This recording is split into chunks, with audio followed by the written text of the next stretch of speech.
prichádza už tá spomínaná impreza GT-škovej generácie Jano Baranta.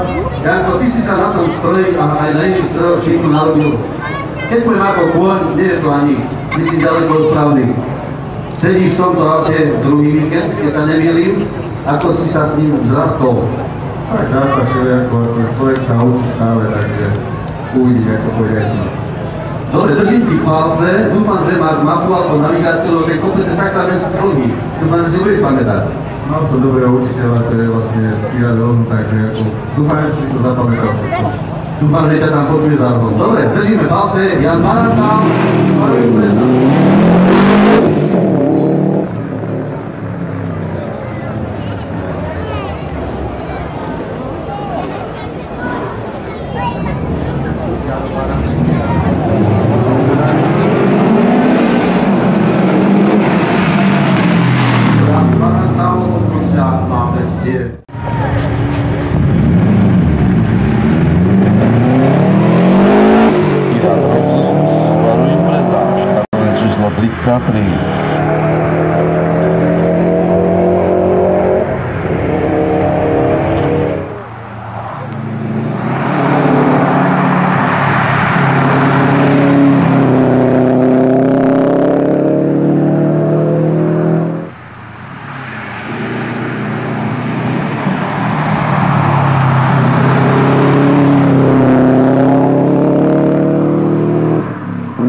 automobilov do vrchu. To je tak asi všetko, čo je upravené aj na tejto impreze.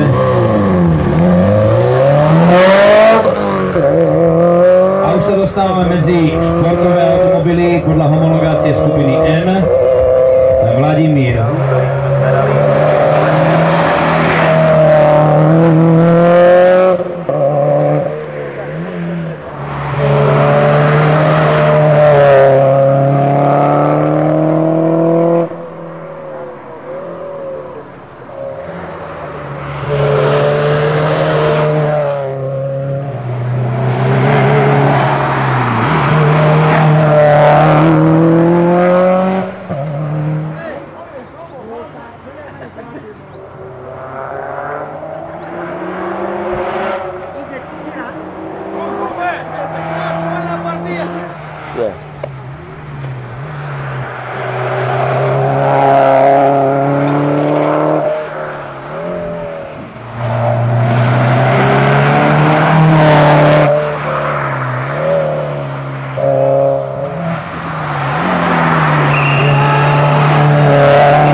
atakoval hranicu magických 90 sekúnd Ctirad Rozum, čo teda v prípade vozidla s označením S je naozaj veľmi pekný výsledok. Takže takéto je poradie v skupine S v spoločnom hodnotení, v ktorom sa stretli jazdci na Subaru, Renaulte a Honda. Ctirad Rozum, Marek Prokop a František Kuča. Ctirad Rozum. Ten samozrejme o 2 svety a 4 galaxie, lebo iné auto.